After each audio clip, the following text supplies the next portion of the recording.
Hello everyone, welcome to Achievers IAS classes. Let's begin our discussion on the current events of 15th Feb 2018.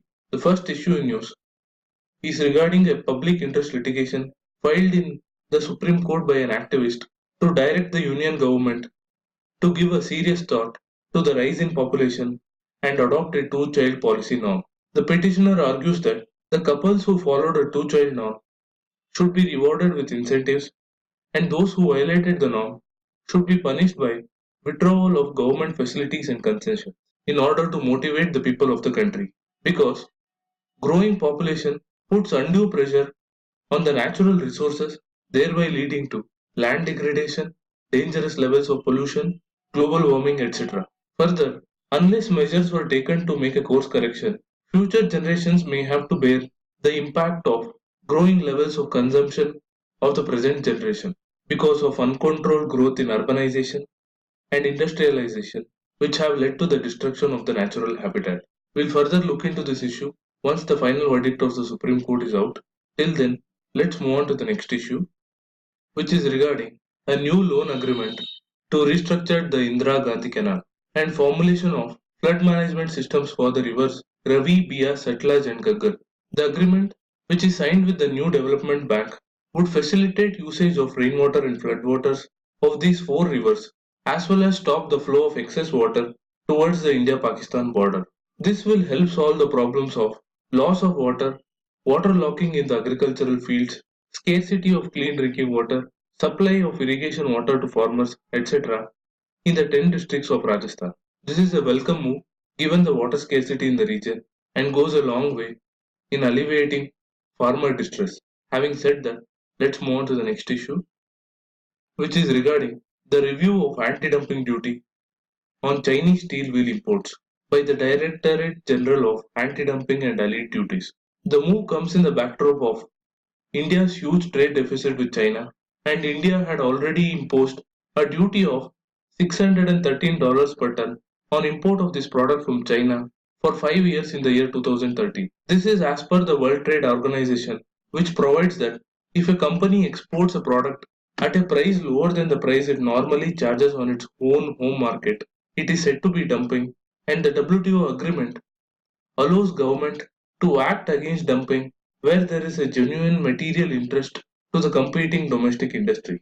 With that said, let's move on to the next issue, which is regarding a 11,500 crore scam which has been unearthed from the Punjab National Bank. It is said to be one of the biggest frauds in the Indian banking system, where the state-run bank reported unauthorized transactions worth rupees 11,500 crore in one of its branches in South Mumbai. Towards this end, the Enforcement Directorate has registered a money laundering case into the matter, which involves a Mumbai-based billionaire diamond merchant. We'll further look into this issue as it evolves in the days to come. Till then, let's move on to the next issue, which is an editorial on the rising incidences of terror attacks on army bases. As we all know, there was an attack on the Sunjuan military base last Saturday by a group of heavily armed terrorists who managed to enter the residential quarters of soldiers, resulting in several casualties and injuries. This is the latest in a series of attacks on military installations over the last few years and highlights the worrisome aspect in the repeated success of terrorists in infiltrating the high security military complexes. The army, as usual, will conduct a court of inquiry into the incident to identify the lapses, but the recent attack on the military camp exposes the vulnerabilities in the perimeter security and the scant progress made in improving the security protocol since the attack on Pathankot Air Force Station in January 2016, which have been followed by other major attacks in Uri, Handwara, etc. The government, in the aftermath of the Pathankot attack, set up a committee which undertook a security audit of all the military bases across the country and identified sensitive installations and recommended measures to fortify them. In addition to this, in July 2017, the government delegated substantial financial powers to the three armed forces to strengthen perimeter security at the military installations. Adding to this, the Defense Ministry has recently sanctioned crores of rupees to strengthen sensitive military installations and has also directed the army to complete the implementation of the committee recommendations by the end of the year. This impetus of the defense ministry, although welcome, the implementation of the recommendations of the committee should go beyond just ad hoc measures, as many bases along the border are located in tough terrain and are in close proximity to civilian dwellings, demanding the soldier to adhere to the standard operating procedures. In this regard, the country still relies heavily on putting more boots on the ground rather than ensuring that the soldier is fully backed by technology and calibrated security drills. Therefore, the Defense Ministry must adopt a holistic approach to prevent terrorists from striking again. With that, let's move on to the next issue, which is regarding the visit of Iranian President Mr. Hassan Rouhani to India. This following the visit of Israeli Prime Minister Mr. Benjamin Netanyahu will send out a message that India aims to balance its ties in the West Asian region, as it also follows Prime Minister Narendra Modi's visit to Palestine, Jordan, UAE and Oman. Various issues regarding trade, connectivity, banking and energy are expected to be discussed between the leaders of the two countries, as Iran is not only important for India's energy needs but is also the only route for India's access to Central Asia. Also, discussions on the progress of the Beheshti port in Chabar, possibility of banking through local currencies, negotiations over the Farzad B gas and oil fields, India's support to Iran in the upcoming UN's Financial Action Task Force meeting, where Iran hopes to exit a blacklist and India hopes to put Pakistan on the grey list, are likely to come up in the discussions.